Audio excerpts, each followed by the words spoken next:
ప్రభావాన్ని చూపదని నర్సరావుపేట ఎమ్మెల్యే గోపిరెడ్డి శ్రీనివాసరెడ్డి అన్నారు. తనపై వస్తున్న ఆరోపణలు వాస్తవం లేదన్నారు.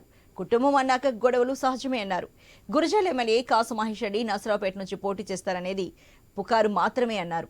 ఎన్నికల ముందు టికెట్ల కోసం చాలా మంది ట్రై చేస్తారని, ఎలక్షన్ సమయంలో అసంతృప్తి వాదనలు సొంత పార్టీలోనే ఉండడం సహజమని గోపిరెడ్డి శ్రీనివాసరెడ్డి చెప్పుకొచ్చారు. అందరినీ కలుపుకొని ముందుకు వెళ్తానని ఆయన స్పష్టం చేశారు.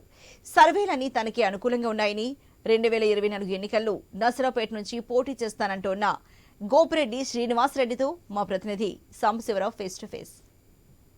రోజు రోజుకి వేడెక్కుతా ఉంది. ముఖ్యంగా నర్సరావుపేట విషయానికి వస్తే ఇక్కడ ఎమ్మెల్యే వర్సెస్ గజ్జల బ్రహ్మారెడ్డి అనే విధంగా ఇక్కడ కొనసాగుతా ఉంది. మరి ముఖ్యంగా ఎందుకు అంటే ఇక్కడ ఒక వ్యతిరేక వర్గం ఎమ్మెల్యే గోపిరెడ్డి శ్రీనివాసరెడ్డికి తయారవుతుంది. మరి దీన్ని ఎట్లా సరిచేస్తారు, ఏ విధంగా ముందుకెళ్తారనే అంశంపై మనతో మాట్లాడడానికి ఎమ్మెల్యే గోపిరెడ్డి శ్రీనివాసరెడ్డి ఉన్నారు. చెప్పండి సార్, ఎట్లా చూడొచ్చు? అంటే గత కొద్ది రోజులుగా కూడా గజ్జల బ్రహ్మారెడ్డి అనే వ్యక్తి మీకు వ్యతిరేకంగా చేస్తా ఉన్నారు, మీకు టికెట్ ఇవ్వద్దని చెప్పేసి బయట ఆందోళన కూడా చేస్తున్నటువంటి పరిస్థితి, ఎట్లా చూస్తారు? ఒక కుటుంబంలోనే ఇద్దరు అన్నదమ్ముల మధ్య గొడవలు సహజంగా చూస్తూ ఉంటాం.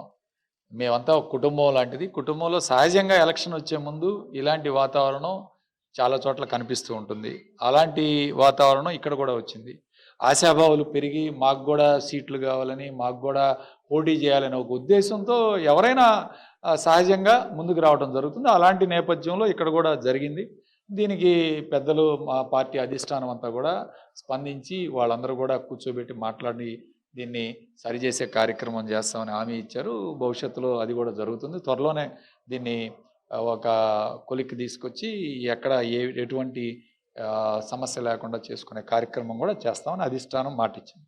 ఇంకొక చోట ఇన్ఛార్జీల దగ్గర ఒక ఇది ఉంటే, ఇక్కడ మీకు కొంతమంది కొన్ని చోట్ల ఎమ్మెల్యేలు మార్చట్లేదు అని అక్కడ అనౌన్స్మెంట్ లేకుండా కూడా ఇటువంటి పరిస్థితి ఉంది. అటువంటిది మీకు ఏమైనా ఇబ్బంది కలిగించే పరిస్థితి ఉంటుంది అంటారా? మాకు ఎటువంటి ఇబ్బంది లేదు.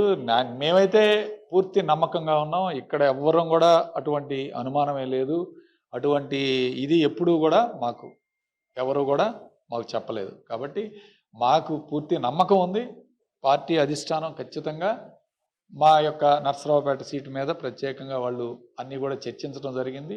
కాబట్టి నాకు ఎటువంటి అనుమానం ఏం లేదు, ఎటువంటి ఇదేమీ లేదు. మేమందరం కలుపుకొని వెళ్ళాలనే ఆలోచనతో మేమందరం సిద్ధం. ముఖ్యంగా ఇప్పటికే సీఎం జగన్మోహన్ రెడ్డి అందరు ఎమ్మెల్యేలకు సంబంధించి సర్వేలు చేపిస్తా ఉన్నారు. ఎవరైతే మంచి ఇది ఉంటుందో ఆ పబ్లిక్లో వాళ్ళకి మాత్రమే టికెట్లు ఇస్తారనేది ఒక వాదన. మీ విషయంలో ఏమైనా సర్వే చేయించారా? ఏమైనా ఉందా అటువంటిది? డెఫినెట్గా అందరికీ సర్వే చేయించారు. అందులో మాది కూడా సర్వే చేయించారు. మాకు బాగా ఎటువంటి ఇబ్బంది ఏమి లేదు. శ్రీనివాసరెడ్డి ఇక్కడ గెలవటానికి ఎటువంటి ఇబ్బంది లేదని చెప్పి మా యొక్క అధిష్టానం యొక్క భావన.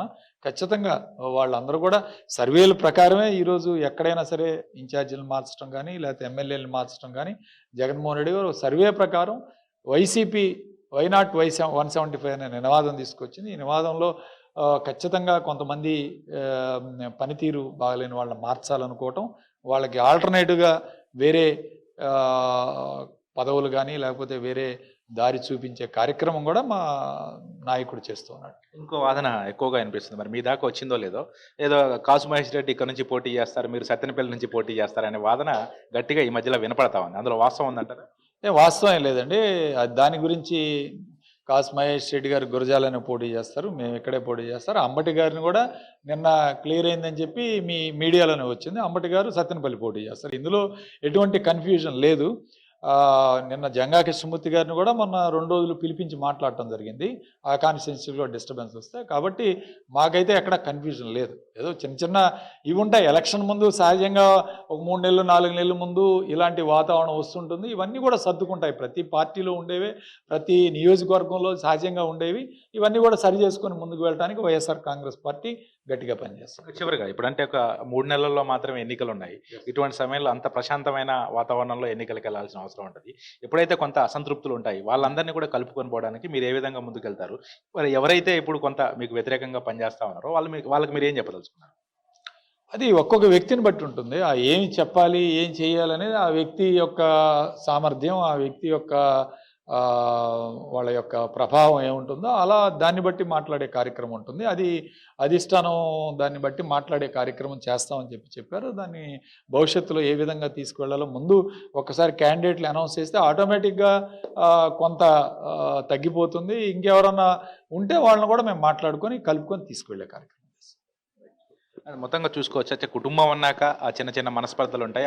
అలా అని చెప్పేసి ఆ కొట్లాట జరిగినట్లు కాదు. ఖచ్చితంగా అందరి సమక్షంతో అందరిని కలుపుకొని కూడా ముందుకెళ్తాము. ఇక్కడ సర్వేలన్నీ కూడా నాకు అనుకూలంగా ఉన్నాయి. రాబోయే ఎన్నికల్లో కూడా ఇక్కడ నుంచి నేనే పోటీ చేస్తాను. ఎవరు కూడా ఇక్కడ నుంచి పోటీ చేయరు. సీఎం జగన్మోహన్ రెడ్డి కూడా నాకు అనుకూలంగా ఉన్నారని చెప్పేసి ఎమ్మెల్యే గోపిరెడ్డి శ్రీనివాస్